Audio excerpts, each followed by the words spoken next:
దేవుని అతి పరిశుద్ధ నామముకు మహిమ కలుగునుగాక.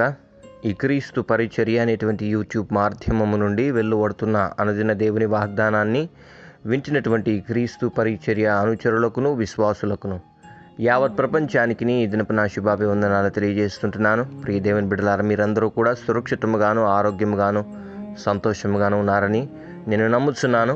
మీరు అందించేటువంటి ప్రతి ప్రార్థన విన్నపం నిమిత్తమై మేము ప్రభు సన్నిధిలో ప్రార్థిస్తున్నాం.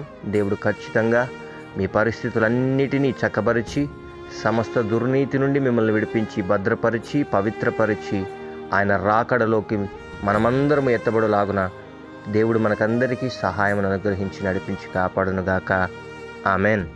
మరి ప్రియ దేవుని బిడ్డలారా, ఈ దినాన వాక్య ధ్యానాంశాన్ని ఒకసారి మనం చూసుకున్నట్లయితే అపోస్తులైనటువంటి పౌలు గారు రోమీలకు రాసినటువంటి పత్రికలో 6వ అధ్యాయము 1వ వచనం నేను చదువుతున్నాను, దయచేసి ఆలకించండి. అలాగైనా ఏమందుము, కృప విస్తరింపవలనని పాపమందు నిలిచి ఉందమా? అట్లన రాదు. పాపము విషయమై చనిపోయిన మనము ఇక మీదట ఏలాగు దానిలో జీవించుదుము? చూడండి ప్రియ దేవుని బిడ్డలారా, దైవజనుడైనటువంటి అభిషిక్తుడైనటువంటి పౌలు రోమా సంఘానికి ఒక పత్రిక రాస్తున్నాడు. అందులో పాపమును గురించి ఎలా జాగ్రత్తగా ఉండాలో, పాపములో ఇంతకుముందు జీవించినటువంటి మనము కృపచేతలో కనుకరింపబడ్డాం. దేవుని కృపచేతలో మనము దాచబడ్డాం. ఇదిగో మనము లోకములో నుండి వేరుపరచబడ్డాము. కాబట్టి కృప విస్తరించాలి అని అంటే, దేవుడు మన మీద ఇంకా జాలి చూపించాలి అని అంటే, మన పాప దురాశలతో మనం చేసినటువంటి ప్రతి పనికి కూడా మనకు కలిగినటువంటి గాయాలని బట్టి, ఎదురు దెబ్బలను బట్టి దేవుడు మన మీద ఇంకనూ కృపా జాలి చూపించాలని కోరుకుంటూ ఉండాలా అనేటువంటి విషయాన్ని ఇక్కడ ప్రస్తావిస్తూ వస్తున్నాడు రోమా సంఘంతో. అలాగైనా ఏమందుము, కృప విస్తరింపవలెనని పాపమందు నిలిచి ఉందుమా? చూడండి, ఈ మాటకు ఉన్నటువంటి అర్థం ఏంటి అని అంటే, మనం పాపము ద్వారా, పాప ఆలోచనల ద్వారా లోకంలో కలిసిపోయినప్పుడు, లోకములో లోక మర్యాదతో అనుసరించి మనం నడుచుకున్నప్పుడు మన జీవితంలో కొన్ని ఎదురు దెబ్బలు మనకు తగులుతుంటాయి. ఆ ఎదురు దెబ్బల వల్ల మనుషులు మనతో సావాసం చేయడం ఆపేస్తారు. మన సొంత జనాలు మనల్ని నిందించడం ప్రారంభిస్తారు. మనలో కలిగినటువంటి ఆ లేమి ఏదైతే ఉందో ఎవరు దాన్ని నివృత్తి చేయలేని పరిస్థితుల్లో, ఎవరు దానిని మాన్పలేనటువంటి స్థితిలో ఆ ఖాళీని అలానే ఉంచేస్తారు. ఆ ఖాళీ అలానే ఉండిపోతుంది. ఏదో తెలియని వెలితి మనలో కనిపిస్తూ ఉంటుంది. ఎప్పుడు నిరాశ నిస్పృహలతో నడుస్తూ ఉంటాం. అందుకనే ఇంతకు పూర్వం మనం మాట్లాడుకున్నటువంటి అనేక అనుదిన దేవుని వాగ్దానాల్లో దేవుడు స్పష్టంగా మాట్లాడినటువంటి మాట, మనకు నేర్పించినటువంటి మాట ఏంటి అంటే, ఇరుకు ద్వారం గుండా ప్రవేశించడానికి ఇష్టపడుడి, నాశనముకు పోవు ద్వారము వెడల్పు అయి ఉంటుంది అని. ఎందుకనంటే తుదుకు ఆ వెడల్పైనటువంటి మార్గము నిన్ను నిరాశకు లోపరుస్తుంది, నువ్వు గాయాలు పాలయ్యేటట్లు చేస్తుంది, నీవు అవమాన పడేటట్లుగా చేస్తుంది, నీవు నిందలు ఎదుర్కొనేటట్లుగా చేస్తుంది. నీ సొంత జీవితాన్ని నీ ఆలోచనల వల్ల, నీ నడవడికల వల్లనే దానిని పాడు చేసుకునేటువంటి స్థితిలోకి ఆ లోకంలో ఉన్నటువంటి మార్గం, ఆ వెడల్పైనటువంటి మార్గము, ఆ రంగులుగా నీకు అవుపించినటువంటి మార్గము ఒక దినాన నిన్ను ఈ పరిస్థితికి, ఇప్పుడు నువ్వు ఎదుర్కొంటున్నటువంటి స్థితులు ఏవైతే ఉన్నాయో ఆ పరిస్థితికి నిన్ను దిగజారుస్తుంది అని తెలిసే యేసుక్రీస్తు ప్రభువుల వారు ముందుగా తన శిష్యులతో ఈ మాట చెప్పాడు, ఇరుకు ద్వారము ప్రవేశించడానికి ఇష్టపడండి అని.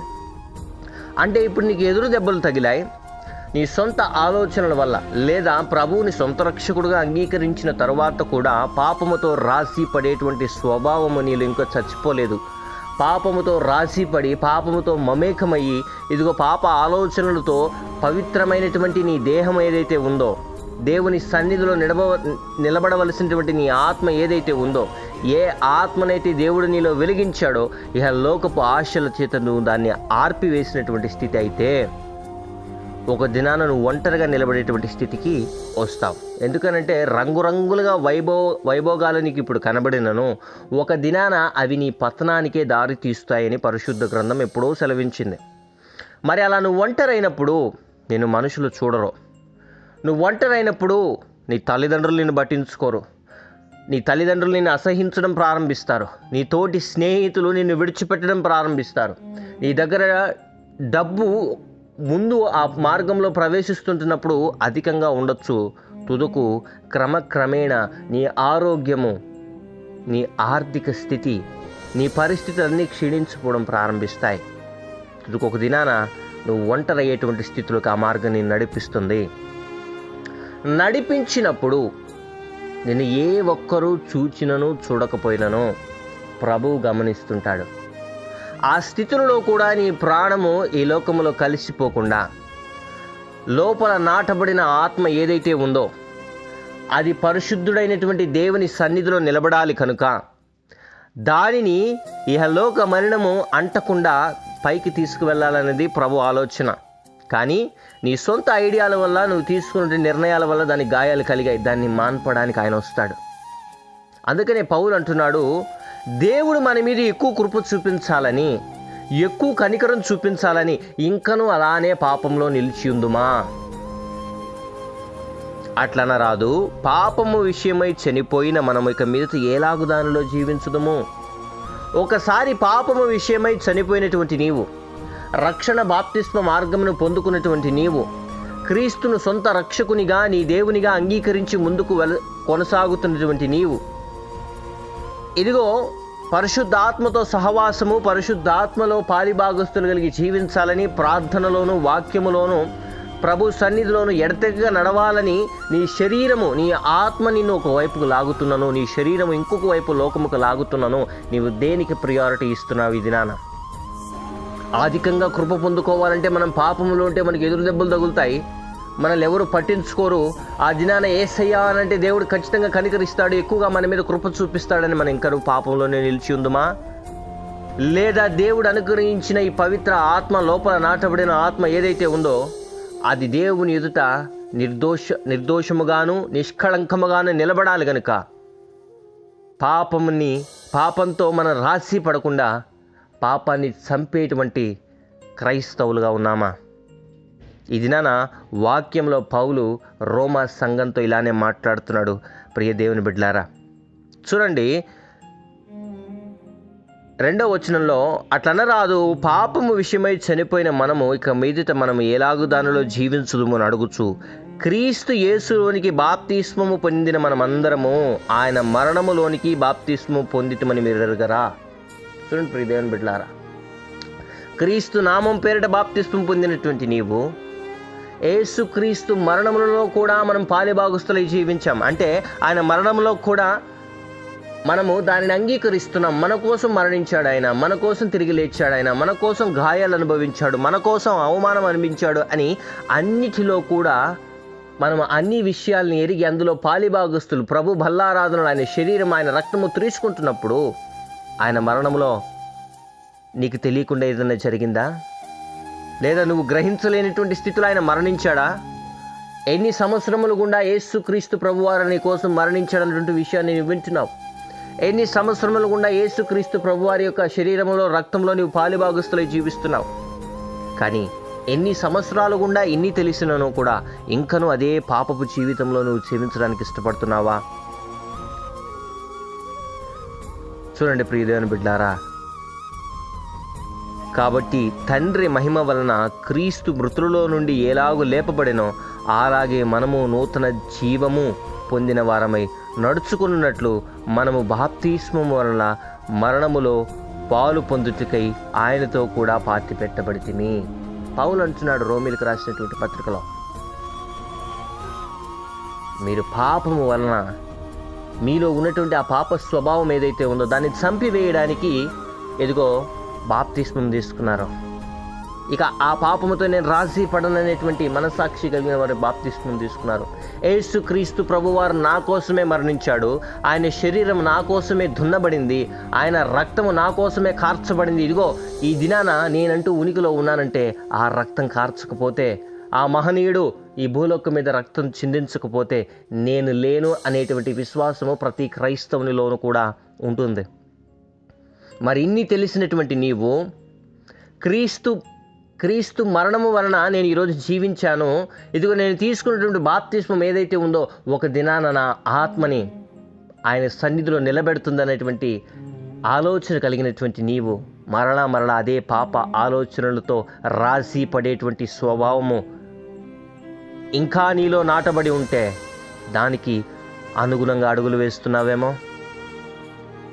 చూడండి ప్రియ దేవుని బిడ్డలారా, కృప పొందుకోవడానికి పాపములో ఉండవలసినటువంటి అవసరం లేదు. కృప పొందుకోవడానికి పాప ఆలోచనతో రాజీపడి ఒంటరవాల్సినటువంటి పరిస్థితి లేదు. ఓసారి కనికరింపబడి ఆయన రెక్కల క్రిందకు వచ్చినటువంటి నిన్ను ఆయన ఎన్నడూ విడిచిపెట్టేవాడు కాదు. హింసకుడును దూషకుడును హానికరుడైనటువంటి నన్ను జ్ఞాపకం చేసుకున్నాడని పౌలు మహనీయుడు అంటాడు అపోస్తుల కార్యములో. ఓ దినాన నేను ఈ రకంగా బతికినటువంటి వాడని, నాలో ఎటువంటి గొప్ప ఆలోచనలు లేవు, దేవుని చేత ఏర్పరచబడినటువంటి జనాంగాన్ని నేను ఈడ్చాను రోడ్లోకి, వారిని మరణాలకు అప్పచెప్పాను, వారిని భయంకరమైనటువంటి చెరసాలలో వేయించానన్నటువంటి వ్యక్తి ఇంత సాత్వికముతో పాపము విషయమై, ఇంత సాత్వికముతో రోమీలకు రాసినటువంటి పత్రికలలో పాపము విషయమై పదే అన్నిసార్లు చెప్తున్నాడు. శారీరక ఆశలని, శారీరక కోరికల్ని ఎలా జయించాలన్నటువంటి విషయమై. శరీరం నిన్ను ఒకవైపు లాగుతుంది, ఆత్మ నిన్ను ఇంకోవైపు లాగుతుంది. దీన్ని ఎలా జయించాలనేది నేర్పించాడు. కానీ మనం ఏ స్వభావం కలిగిన వారమై ఉన్నాం? కృప పొందుకోవడానికి ఇంకా అదే పాపపు నీడలో మనం పరిగెత్తుతున్నామా? లేదా పరిశుద్ధి దేవుని మాటలను అంగీకరించినటువంటి నీవు పాపముతో రాజీ పడకుండా దానిని మొదటిలోనే చంపగలిగినటువంటి దానవుగా మారగలుగుతున్నావా? ఇది ఎంత ఇంపార్టెంట్ కాకపోతే, కృపా కనికరము దేవుని ఎదురు నుంచి మనం పొందుకోవాలేనంటే పాపముతో రాజీ పడేటువంటి స్వభావాన్ని చంపేయాలన్నటువంటి మాటని పౌలు ప్రస్తావిస్తాడు రోమా సంఘంతో. ప్రియ దేవుని బిడ్డలారా, ఈ వాక్యాన్ని వింటున్న ప్రతి ఒక్కరు కూడా జ్ఞాపకం చేసుకోవాల్సినటువంటి విషయం, లోపల నాటబడిన నీ ఆత్మ ఏదైతే ఉందో, నీవు అనేక సార్లు పాపంతో రాజీ పడినప్పుడు దానికి ఎన్ని గాయాలు కలిగాయో ఒకసారి ఆలోచించావా? లోపల తండ్రికి ఏలాగూ మొర్ర పెడుతుందో, అది ఏ రకంగా ఆ శరీరాన్ని విడిచిపెట్టి వెళ్ళిపోవాలని ఆశపడుతుందో, కానీ దేవుడు తన చిత్తములో ఏదైతే నీ జీవితంలో నెరవేర్చాలని ఉన్నాడో దాన్ని నెరవేర్చేంత వరకు నీ ఆత్మను అంత తేలిగ్గా ఈ లోకంలో విడిచిపెట్టేవాడు కాదన్నటువంటి విషయాన్ని జ్ఞాపకం చేసుకోండి. మనం ఎన్నిసార్లు పాడు చేశామో పవిత్రముగా ఉండవలసినటువంటి శరీరాన్ని, ఎన్నిసార్లు గాయపరిచామో పవిత్రముగా దేవుడు మనల్ని భూమి మీదకి పంపించినప్పుడు ఓసారి మనల్ని మనం పరిశీలించుకుందామా? కృప కోసం, కనికరం కోసం కనిపెట్టుకుని ఉండాలి దేవుని సన్నిధిలో. అంతేకాని పాపముతో రాజీ పడకుండా మనం నిలబడగలిగితే దేవుడు ఆయన కృప, ఆయన కనికరం కింద నువ్వెలా నిలబడాలో, ఈ లోకాన్ని ఎలా జయించాలో, నువ్వెలా ధీటైనటువంటి క్రైస్తవుడుగా నిలబడాలని నేర్పిస్తాడు. ఇది నన్ను ఎందుకు దేవుడు మనతో ఈ మాట మాట్లాడుతున్నాడో ఒకసారి మనల్ని మనం పరిశీలించుకుందాం. మనల్ని మనం పరిశోధించుకుని పరీక్షించుకుని మనలో ఇంకా రాజీ పడేటువంటి స్వభావం, లోకముతో, పాపంతో, లోక స్నేహాలతో, లోక వైభవాలతో, లోక ఆచారాలతో నడిచేటువంటి అలవాట్లు ఏదైనా ఉన్నాడలైతే వాటన్నిటినీ గనక మనము మార్చుకోగలిగితే ఈ దినాన దేవుడు మనల్ని ఆశీర్వదించి, దీవించి, అధిక కృపను అనుగ్రహించి మన ఉన్నత స్థాయిలో నిలబెడతాడు. ప్రియ దేవుని జనాంగమా, దేవుని బిడ్డలారా, ప్రియ సంగమా, పాపము విషయమై జాగ్రత్త. అదొక దినాన్ని నిన్ను మరణానికి ఈడుస్తుంది. పాప ఆలోచనల విషయమై జాగ్రత్త. ఒక దినాన లోపల నాటబడినటువంటి నీ పవిత్ర ఆత్మ ఏదైతుందో దాన్ని నరకానికి అప్పచెప్పుతుంది. జాగ్రత్త కలిగి, వివేకము కలిగినటువంటి నేత్రాలతో, వివేకము కలిగినటువంటి మనసుతో ప్రభువుని చేరుకుందాం. ప్రభువుని సహాయం అడుగుదాం. దేవుడు మనకందరికీ పాపాన్ని జయించేటువంటి శక్తిని అనుగ్రహించి, నడిపించి, భద్రపరిచి కాపాడునుగాక. ఆమెన్. ప్రార్థన. మహాపరిశుద్ధుడును, మహోన్నతుడును, సర్వోన్నతుడును, జీవాధిపతి, జీవము కలిగిన రాజా, నీ ఘనమైన శ్రేష్టమైనటువంటి నామానికి స్తుతులు, స్తోత్రాలు, వందనాలు చెల్లిస్తుంటున్నాం. గడిచిన రాత్రంతయు మమ్మల్ని సజీవుల లెక్కలో కాపాడి దాచి ప్రభానైనా ఇంకొక దినాన ప్రభానైనా మేము బ్రతకడానికి నీవు మాకు చూపించిన కృప నిమిత్తమై నీకు వందనాలు చెల్లిస్తున్నాం తండ్రి. ఏదైతే ప్రభానైనా తెలిసి తెలియక మేము చేసినటువంటి తప్పిదములు ఉన్నాయో, పాపముతో రాజీ పడేటువంటి స్వభావం మాలో ఏదైతే ఉందో దాన్ని మార్చుకోవడానికి ఈ దినాన్ని నీవు మరొకసారి మాతో మాట్లాడిన రీతిని బట్టి నీకు వందనాలు. నాలోను మాలోను ప్రభా నీవు కార్యం చేయడానికి ఇష్టపడుతున్న రీతిని బట్టి నీకు వందనాలు చెల్లిస్తున్నాం. మేమేదైతే ప్రభా నీకు విరుద్ధంగా అడుగులు వేశామో, మేమేదైతే ప్రభాని నిన్ను గాయపరిచామో, లోపల నాటబడిన ఆత్మ ఏదైతే ఉందో దాన్ని ఫలించనివ్వకుండా, అది నీతో ప్రభానైనా ఇదిగో సంధి చేయబడకుండా ఈ లోకంలో కలిపివేయడానికి దురాత్మ సమూహాలు ఎన్ని పన్నాగాలు పడినప్పుడు ప్రభానైనా ఆ పన్నాగాలన్నిటితో రాసిపడి నిన్ను దుఃఖపరిచామో, తేటగా మాతో మాట్లాడిన రీతిని బట్టి నీకు వందనాలు చెల్లిస్తున్నాం ప్రభా. మా పరిస్థితులన్నింటినీ మార్చుకోవడానికి నీవు మాకు మరొక అవకాశాన్ని అనుగ్రహించిన రీతిని బట్టి నీకు వందనాలు. మా మనసును మార్చుకొని అయా నీ మీద ఏకాగ్రత కలిగి జీవించడానికి, అయా నీ యందు భయభక్తులు కలిగి జీవించడానికి నీవు చూపించినటువంటి ప్రభానైనా ఇదిగో గొప్ప కనికరాన్ని బట్టి నీకు వందనాలు చెల్లిస్తున్నాం. ఎంతమంది బిడ్డలైతే అనుదిన దేవుని వాగ్దానాన్ని వింటున్నారో, బిడ్డల హృదయాల్ని కదిలించిన రీతిని బట్టి నీకు వందనాలు. బిడ్డల హృదయాలతో స్పష్టంగా నీవు మాట్లాడిన రీతిని బట్టి నీకు వందనాలు చెల్లిస్తున్నాం. ఈ లోక మర్యాదను అనుసరించకుండా ఏది న్యాయమైనదో యుక్తమైనదో తెలుసుకోగలిగినటువంటి జ్ఞానాన్ని బిడ్డలకు అనుగ్రహించమని ప్రార్థన చేస్తున్నాం. ఎంతమంది బిడ్డలైతే ఈ దినాన ప్రభానైనా ఆయా పరిస్థితులు కూడా ముందుకు వెళ్తూ ప్రభానైనా ఏం చేయలేనటువంటి స్థితిలో, నలిగిపోయినటువంటి స్థితిలో ఉన్నారో బిడ్డలందరినీ జ్ఞాపకం చేసుకోండి. నీ చిత్తానుసారంగానే కొన్నిసార్లు ప్రభాన బిడ్డల జీవితంలోకి శ్రమలు వస్తాయని నీ వాక్యం సెలవిస్తుంది ప్రభా. అటువంటి శ్రమలు అనుభవిస్తున్న ప్రతి బిడ్డలకు ఊరటను అనుగ్రహించి వాటిని జయించగలిగేటువంటి శక్తిని అనుగ్రహించమని ప్రార్థన చేస్తున్నాం. అయ్యానైనా మేము శోధింపబడినట్లు ప్రభానైనా మేము అవమానం పొందినట్లు అపవాది మమ్మల్ని చెరసాలలో వేయించినను సరే 10 దినములు శ్రమ కలుగును, ఆయనను అంతం వరకు సహించువాడే రక్షింపబడనని వాక్యం సెలవిచ్చిన రీతిని బట్టి అయా ఓర్చుకొని ప్రభానైనా నిలబడిన వాడికి జీవ కిరీటమును అనుగ్రహిస్తామని సెలవిచ్చిన రీతిని బట్టి ఈ లోకంలో మాకు ఎదురవుతున్న ప్రతి దెబ్బల నుండి ప్రభావం నీవు మమ్మల్ని కాపాడుతున్న రీతిని బట్టి మా ఆత్మల మీద జరుగుతున్నటువంటి అనేక దాడుల నుండి ప్రభానైనా నీవు మమ్మల్ని విడిపిస్తున్న రీతిని బట్టి నీకు వందనాలు చెల్లిస్తున్నాం. ఈ దినాన ప్రతి బిడ్డని జ్ఞాపకం చేసుకోండి. ఆ బిడ్డలో ప్రవణ హృదయంలో ఏదైతే వాక్యం నాటబడిందో అది దొంగిలింపబడకుండా ప్రవణ భద్రపరిచి ఆయనైనా నూరంతలుగా ఫలించి బిడ్డల జీవితాల్లో గొప్ప స్థితిలో బిడ్డలు నిలబడడానికి అది ప్రభానైనా సహాయపడును గాక. మరి ఎంతమంది బిడ్డలైతే ఉద్యోగ ప్రయత్నాల్లో ఉన్నారో ఉద్యోగాన్ని వచ్చినట్లుగా ప్రార్థన చేస్తున్నాం. నీ సహాయాన్ని అనుగ్రహించండి. వివాహము కానటువంటి బిడ్డలు, పురుషులైనను స్త్రీలైనను యవనస్తులైన ఎవరునూ ప్రభాని ప్రార్థనలు బిడ్డలకి ప్రభావం మంచి సంబంధాలు వచ్చి ఘనముగా వివాహం జరుగును గాక. చిత్తంలో ఉన్నటువంటి ప్రభానైనా ఇదిగో ప్రభానైనా ఇదిగో వధువు ప్రభానైనా పురుషులకి నీ చిత్తంలో ఉన్నటువంటి ప్రభాన వరుడు ప్రభానైన స్త్రీలకి ప్రభాన యవన బిడ్డలకి ప్రభానైనా ఇదిగో సంబంధాలు వచ్చి ఘనముగా వివాహాలు జరుగును గాక. ఇదిగో ప్రభానైన వివాహాలై 10 సంవత్సరములు 12 సంవత్సరములై ఇదిగో గర్భఫలాలు లేక బాధపడుతున్నటువంటి ప్రతి బిడ్డకి ప్రభానైనా వారి వడిలో ప్రభానైనా ఇదిగో సంతానాన్ని చూచులాగున ఇదిగో ప్రభావ తల్లిదండ్రులని పిలిపించుకునేలాగిన ప్రభాన బిడ్డలకి ప్రభానైనా ఇదిగో ఆ గర్భాన్ని నీవే తెరవమని ప్రార్థన చేస్తున్నా. మూసినటువంటి ఆ గర్భాన్ని మూసినటువంటి అనారోగ్య పరిస్థితులనైనా ఏ రకమైనటువంటి సమస్యలను యేసునామములో ఇప్పుడే లయమైపోవును గాక. నీ సహాయాన్ని అనుగ్రహించి బిడ్డల జీవితాల్లో సంతోషాన్ని ఉంచమని ప్రార్థన చేస్తున్నాం. ఈ దినాన వివాహ దినాలు, జన్మదినాలు, బ్యాప్టిజం డేస్ జరుపుకుంటున్న ప్రతి బిడ్డల తలల మీదకి ఆశీర్వాదాలని దీవెనలు కుమ్మరించమని ప్రార్థన చేస్తున్నాం. ఎంతమంది బిడ్డలైతే ప్రభాన క్రీస్తు పరిచర్య యూట్యూబ్ ఛానల్ని సబ్స్క్రైబ్ చేశారో, ఈ అనుదిన దేవుని వాగ్దానాన్ని అనేక మందితో షేర్ చేశారో, అయ్యానైనా ఇదిగో అనుదిన దేవుని వాగ్దానాన్ని విని అంగీకరించి ప్రార్థనలోను వాక్యములను ఎదగడానికి సిద్ధపడుతున్నారు బిడ్డలందరినీ ఆయుధపరిచి ఆశీర్వదించి బలపరిచి దీవించి కాపాడండి. విదేశీయానం కోసం చదువు నిమిత్తమైన ఉద్యోగ నిమిత్తమైన ప్రయత్నం చేస్తున్న ప్రతి బిడ్డలకి నిశ్చితమైతే ఆ బిడ్డలు కోరుకున్న రేవుకు బిడ్డలను నడిపించండి. విదేశీయానంలో ఉండి ప్రభానైనా అక్కడే ఉండి ప్రభాని అనుదిన దేవుని వాగ్దానాన్ని వింటున్న ప్రతి బిడ్డల కుటుంబానికి కూడా నీ సంరక్షణను అనుగ్రహించి నీ కాపుదలను అనుగ్రహించి నడిపించి కాపాడండి. పరీక్షల కోసం సిద్ధపడుతున్నటువంటి బిడ్డలు లేదా పరీక్షలు రాసి ప్రతిఫలాల కోసం ఎదురు చూస్తున్నటువంటి బిడ్డలందరినీ జ్ఞాపకం చేసుకోండి. మంచి ఉత్తీర్ణమైనటువంటి మార్కులను అనుగ్రహించి బిడ్డలకు విజయాన్ని అనుగ్రహించండి. అప్పుల బాధలు ఉన్నటువంటి బిడ్డల కోసం ప్రార్థన చేస్తున్నాం.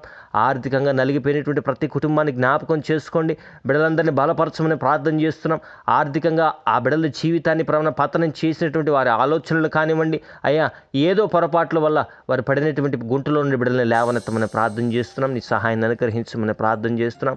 అనారోగ్య పరిస్థితుల నుండి ప్రతి బిడ్డలకి సంపూర్ణ ఆరోగ్యాన్ని బలాన్ని శక్తిని అనుగ్రహించమని ప్రార్థన చేస్తున్నాం ప్రభా. అదే రకంగా ప్రభా ఎంతమంది బిడ్డలైతే విడిపోయిన స్థితిలో ఉన్నారో కుటుంబాలు, భార్యాభర్తలైన, అన్నదమ్ములైన, తల్లిదండ్రులు, బిడ్డలైన, స్నేహితులైన వారి కుటుంబంలో ఇప్పుడే సమాధానాన్ని మేము ప్రకటిస్తున్నాం ప్రభా.